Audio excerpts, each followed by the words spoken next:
Hi, my name is Lucas, and this is Discovering America. This is a bell ringer. If you guys want to pause the video after I read the question and answer it to get your brain working and to get your mind on the topic, go ahead and do so. The question says, when was America discovered and how did they grow into becoming the United States of America? So like I said, if you want to take time to answer this question, go ahead and pause the video. If not, I'm going to go ahead and move forward. So the journey. At this time in the world, there was a lot of pilgrimages going on where countries went to other countries to find new land or take over their land or just find new trading partners. Christopher Columbus was one of the guys who was he traveled a lot. He went to several countries. He was a very big pilgrimage guy. And under the help of Queen Isabella of Spain, she funded the trip. Christopher Columbus took off from Italy along with England, Portugal, and France, and they were trying to go to Asia. But they ended up discovering America, discovering in quotation marks. Once they landed there, right when they got off the ship, Native Americans greeted him, and he took 6 of them to be his servants because he figured they would be of help with their clan. So he enslaved 6 Native Americans immediately, which shows the kind of guy that Christopher Columbus is and what his beliefs are. But yeah, so when he got there, he started surveying the land, and he plotted out land for himself and Spain. He plotted out land for England, Portugal, and France as well. So everyone had their portion of land. And where they landed is modern day Dominican Republic. So you can kind of get the idea where that is. It's an island down south past Florida. So once they got there, him and the natives began to talk. They were kind of friendly at first. They started the Columbian Exchange. And as you can see in this picture up here, I don't know how well you can see in the video, but this was what they brought from the old world to the new world, and then from the new world to the old world, which the old world being the European countries, the new world being the United States of America, well, America at the time.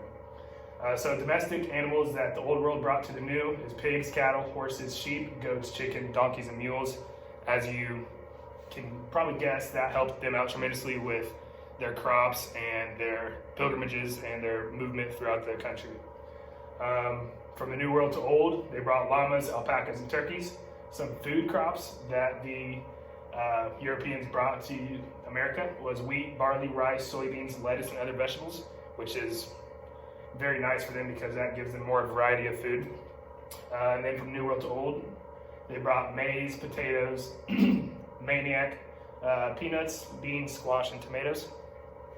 Cash crops that were brought from Europe to America was sugarcane, coffee, bananas, citrus, stone fruits, olives, wine grapes. So you can see how that would help them because those are more of like a sweet food, which they had a good amount of sweet food, but that kind of helps their variety of foods out. And then new world to old, they brought tobacco, long fiber cotton, cocoa, vanilla, chili peppers, pineapples, avocados, papayas, guavas, and rubber and coca, which is cocaine. Invasive organisms they brought from old world to new was black rats, weeds, and grasses. New world to old was gray squirrels, potato, and fungus.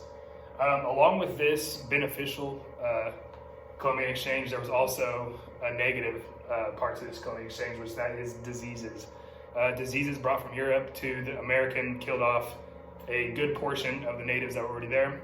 And Christopher Columbus, being who he is, he also killed off many of the natives that were there. There was believed to have been 250,000 natives on the island of the Dominican Republic, and then after Columbus left, there was less than 250. So you can see the kind of damage he did, and he often traded the natives off to the slave trade, and he was just very cruel. He saw them as an obstacle more than anything. So I'll get into that in the next slide, but that's just a little precursor to that. Some of the diseases that Europe brought to the natives are smallpox, measles, the plague, influenza, chickenpox, malaria, yellow fever, typhoid fever, typhus, whooping cough, cholera, and scarlet fever. So those are pretty violent diseases to be passed on. And then the only disease that was brought back to Europe was syphilis. So And then we're going to get to the Native Americans now. The Native Americans were nicknamed Indians by Christopher Columbus because he thought he landed in the Indies. So just kind of a little play on words there. And then the Native Americans were treated well at first, but the good portion of them, like I said earlier, were struck by diseases that were brought by the Europeans. And that's just not good. And then Columbus saw the natives as obstacles and ended up capturing many of them and sold them as slaves to the Indies, and also forced them to convert to Christianity.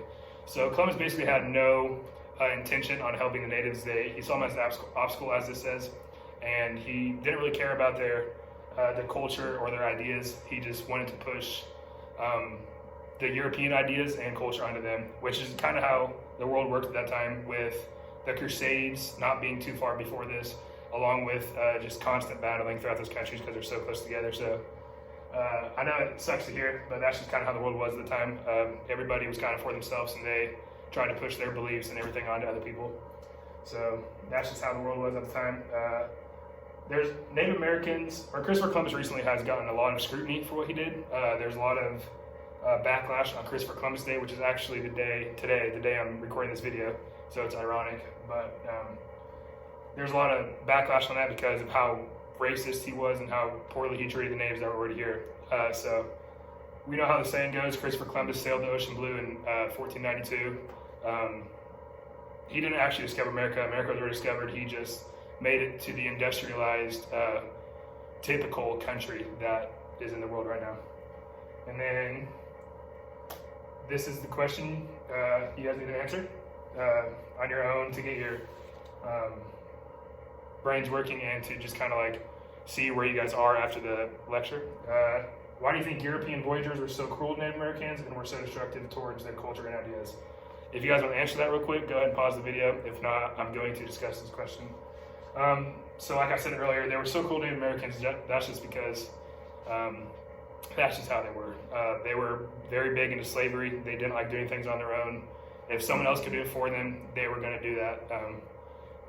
But yeah, that's just how the world was at the time. And they were just so destructive towards the culture and ideas. Like I said earlier, the Crusades just happened. So like the rise of Christianity, the fall of Christianity, that happened during that, not too long before this, 200, 300 years before this. So it's still fresh in their brains, and they still want to like push their culture and their beliefs on other people. So yeah, that's discovering America. There's obviously more than that, but this is just the Christopher Columbus coming over there and discovering the land. So yeah, thank you.